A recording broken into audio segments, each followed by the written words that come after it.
ये देखो लापरवाही का नतीजा, गिर गई पूरी दीवार।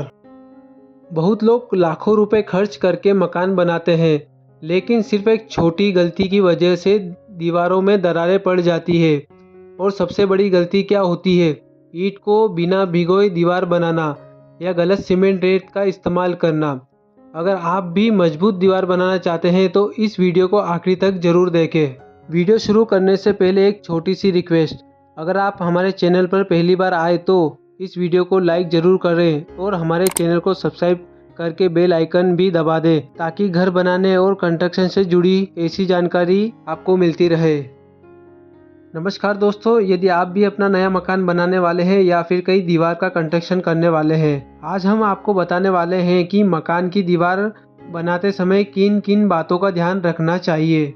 बहुत से लोगों को लगता है कि बस ईंट, सीमेंट और रेत लगा दी तो दीवार बन गई, लेकिन असल में दीवार बनाने के पीछे कई छोटी छोटी तकनीकें होती है। आज के इस वीडियो में हम जानेंगे कि ईंट कैसी होनी चाहिए, ईंट को गीला करना चाहिए या नहीं, सीमेंट और रेत का सही अनुपात क्या होता है, दीवार बनाते समय नापतोल कैसे करें और दीवार बनाने के बाद कितने दिन तक तराई करनी चाहिए।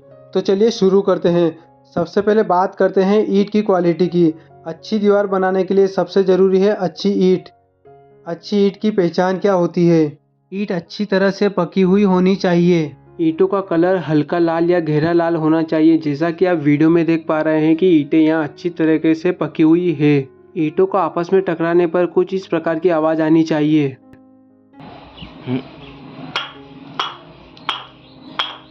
अगर आपने इस प्रकार की ईंट मंगवाई है तो ईंट बिल्कुल पकी हुई है, बिल्कुल भी कच्ची नहीं है और यह मकान के लिए उपयुक्त है। अगर ईंट कच्ची हो तो दीवार कमज़ोर हो जाएगी, बाद में क्रैक आने की संभावना बढ़ जाती है। इसलिए हमेशा अच्छी और पकी हुई ईंट का ही इस्तेमाल करें। अब सबसे बड़ा सवाल, क्या ईंट को दीवार बनाने से पहले गीला करना चाहिए?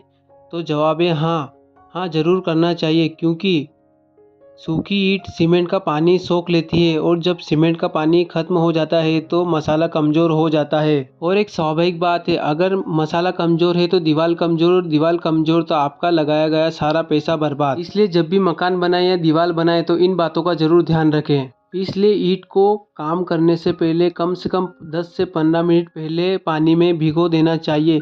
लेकिन एक बात का ध्यान रखें, ईंट ज़्यादा भीगी हुई भी होनी नहीं चाहिए, बस हल्की गीली होनी चाहिए। अब बात करते हैं रेत की। दीवार बनाते समय या मकान बनाते समय या कोई भी कंस्ट्रक्शन का काम करते समय कौन सी रेत का उपयोग किया जाना चाहिए? अगर देखा जाए तो 3 तरह की रेत होती है। एक नदी की काली रेत, एक मशीन की रेत और एक और नदी से निकलती है बालू रेत, जो काफ़ी बारीक होती है। अगर नदी की रेत की बात करें तो पहले कुछ सालों में नदी की रेत का उपयोग कुछ ज़्यादा था, लेकिन अब मशीन रेत का ज़्यादा उपयोग होने लगा।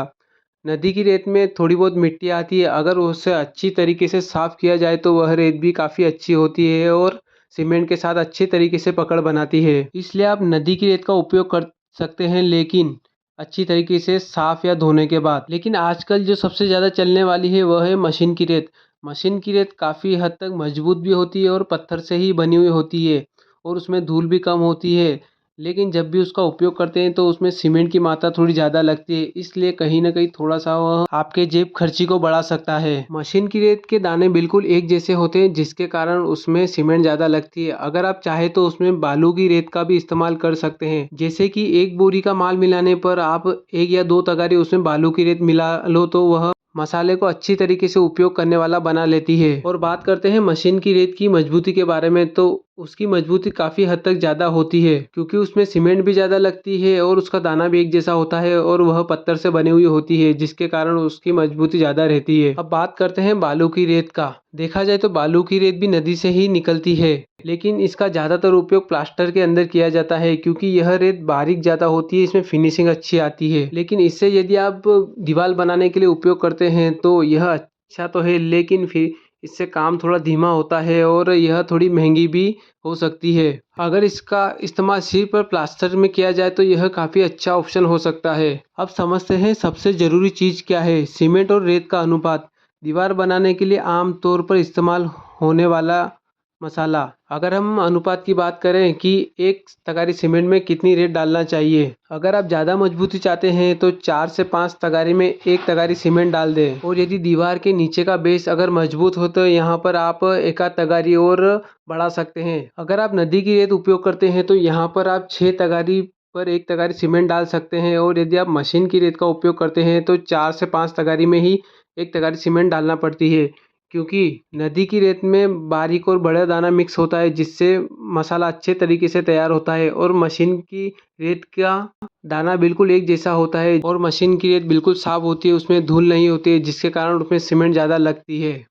अगर बालू की रेत की बात करें तो बालू की रेत से दीवार बनाना सही नहीं होगा, क्योंकि वह काफ़ी हद तक महंगी भी साबित हो सकती है और काम भी काफ़ी हद तक धीमा होता है। और यदि काम करने से पहले उसे छन्ने में निकालोगे तो उसमें काफ़ी बड़े बड़े पत्थर और काफ़ी बड़े दाने भी अलग हो जाते हैं, जिससे रेत की मात्रा कम और बड़े पत्थर अलग रहते हैं। तो यह सौदा आपको काफ़ी महंगा पड़ सकता है, इसलिए नदी की रेत या फिर मशीन की रेत का उपयोग करना सही होगा। अगर आप एक ईंट की दीवार 4 इंच का पार्टीशन बना रहे हैं तो उसमें आपको 3 से 4 तगारी में ही एक तगारी सीमेंट डालना होगा, क्योंकि माल को काफ़ी हद तक गहरा रखना होगा जिससे एक ईंट की दीवार काफ़ी हद तक मजबूत बने। अब आपने मसाला अच्छे तरीके से तैयार कर लिया और रेत भी अच्छी वाली उपयोग में की और सीमेंट भी अच्छा वाला, लेकिन दीवार बनाते समय सबसे ज़्यादा ध्यान रखना चाहिए सीधाई और नापतोल का। सही काम करने के लिए उपयोग किया जाता है साहुल का, लेवल पाइप का और सूत का। मिस्त्री जब भी ईंट लगाए तो धागा बांधकर ही ईंट को लगाए ताकि दीवार सीधी और बराबर बने। धागा पहले लगाने से ईंट बिल्कुल एक जैसी एक लेवल में रहती है, जिससे